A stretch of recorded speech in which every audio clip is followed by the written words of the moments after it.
Shalom, shalom. First, I'd like to give all praises and glory to Yahweh, Bahashim Yahushai, Bahashim Hawakakudash Mamath. Them honors to the elders and apostles of GMS.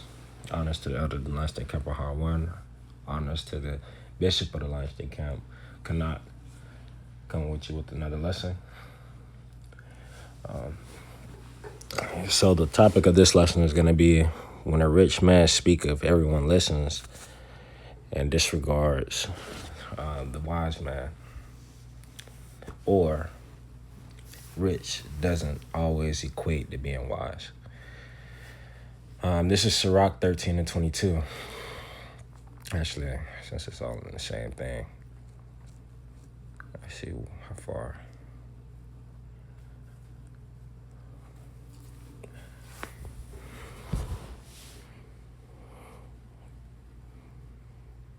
All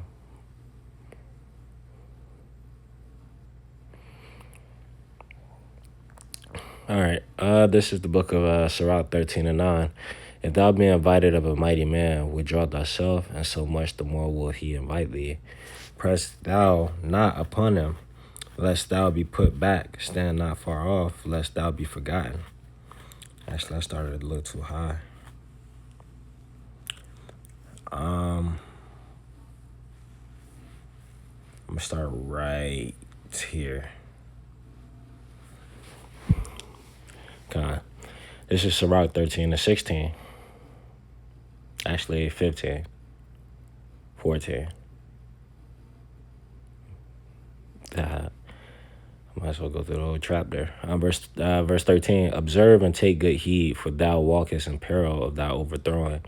When thou hearest these things, awake in thy sleep. Love the Lord all thy life, and call upon him for thy salvation, which we do. We call upon the Lord all our life, continuing to walk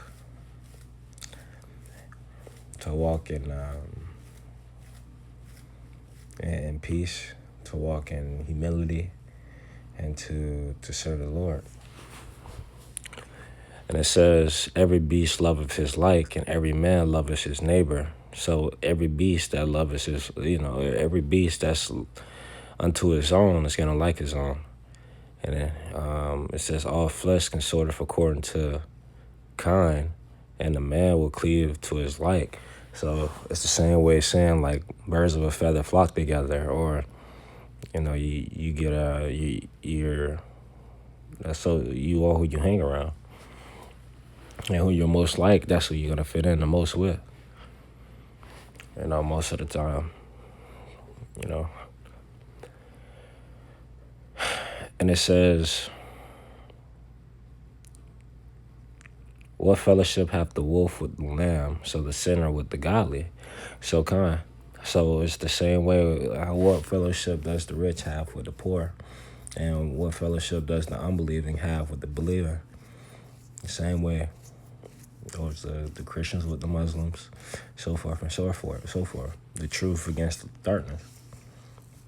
What's the communion?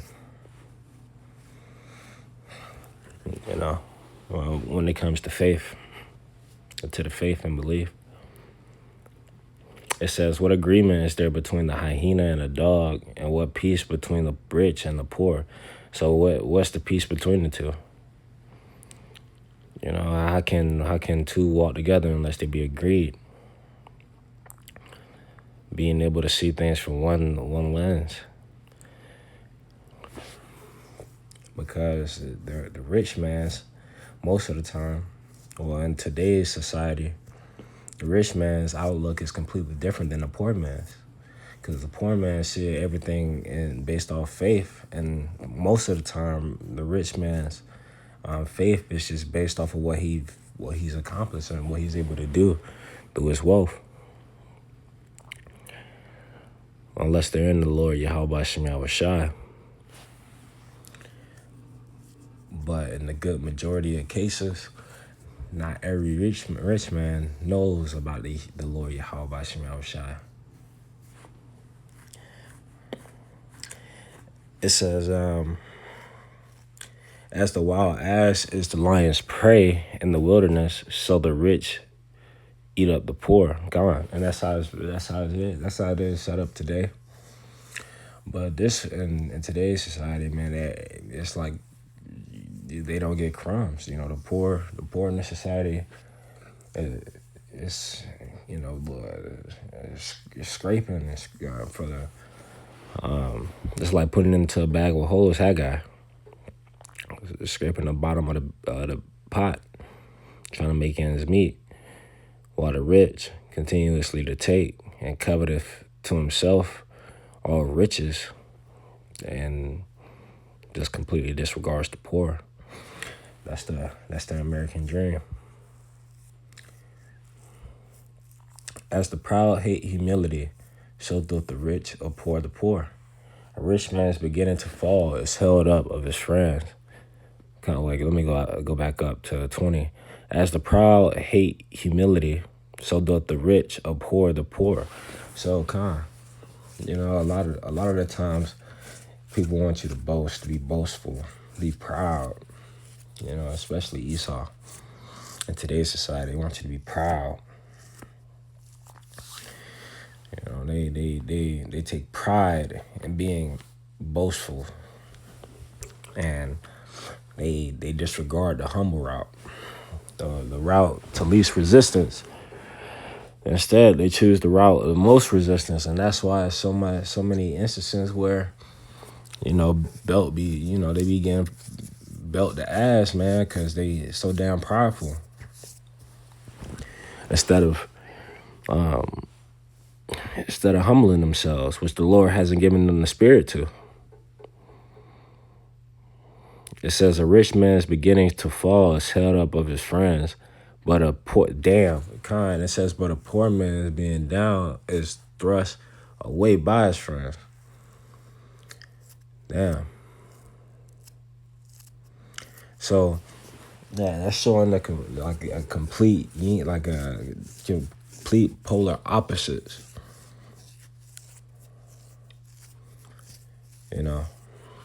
A rich man is beginning to fall and is held up of his friends, but a poor man is being down and is thrust away by his friends. Man, see, two sides of the same coin, but not being able to see things through the same lens, through Yahweh Shem Yahushai. And that's why it's so important that a lot of the times you can't equate being rich with being wise. Because the rich man, if there's a billionaire and all of his friends is millionaires and they're trying to be billionaires, they're going to extol whatever that billionaire says to the clouds. But if it's a poor man speaking wisdom, the poor man is more being, people would disregard the poor man because he look how the poor man's living. But in reality, being poor is actually being rich, because then you have an undeniable focus towards the truth. While being rich, you can still have that undeniable focus. But in today's society, in most cases, that's not the case. And I say that because I seen a clip of Kanye West, and he was going on one of his rants. And a good example of a rich man beginning to fall is held up of his friends. Is that Kanye didn't have anyone in his circle to tell him to shut the hell up, and that he's spewing out BS, because people will listen to it and then they extol it to the clouds because they see this man as successful. And then what do they think? They think, okay, this is the path of least resistance. But on the other hand, and that's for the masses, but the ones that was called to hear the truth, what are they gonna do? Whether even in most cases, even in some cases, the rich would still listen to the poor man. The rich could still listen to the poor man.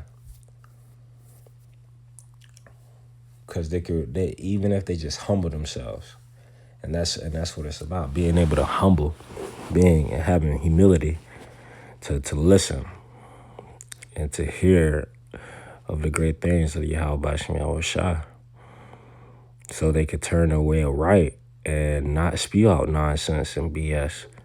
It says, verse 22, when a rich man is fallen, he hath many helpers. He speak of things not to be spoken, and yet men justify him. The poor man slipped, and yet they rebuked him too. He spake wisely and could have no place. Con. So the rich man can speak all nonsense. That nigga could be, man, he could be talking straight up gibberish and saying that he's speaking tongues, and they'll extol it and they'll justify it because of the wealth. But if the poor man slip, man, they're gonna drag it through the mud, man. And that shows the complete polar opposites of each other, and how carnality can sway someone, a lot of people's opinions, and how the Lord also used that carnality to keep people away. Because do you really want someone, or do you really want to be in communion with someone who extols the rich man's fake wisdom instead of heeding unto the poor man's wisdom? It says, when a rich man speaketh, every man hold of his tongue, and look what he saith. They extol it to the clouds, but if the poor man speak, they say, what fellow is this? And if he stumble, they will help to overthrow him. They're going to try to add on to his affliction. But when it comes to the rich man, what are they going to do? They're gonna,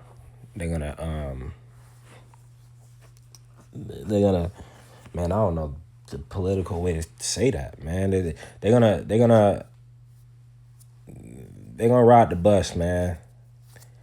They're gonna ride the bus to destruction. You know, but completely disregard the poor man's wisdom. Riches are good unto him that hath no sin, and poverty is evil in the mouth of the ungodly. The heart of a man changes his countenance, whether it be good or evil, and a merry heart maketh a cheerful countenance. A cheerful countenance is a token of a heart that is in prosperity, and the finding out of parables is wearisome labor of the mind. So, yeah, man, I just want to go ahead and bring that out.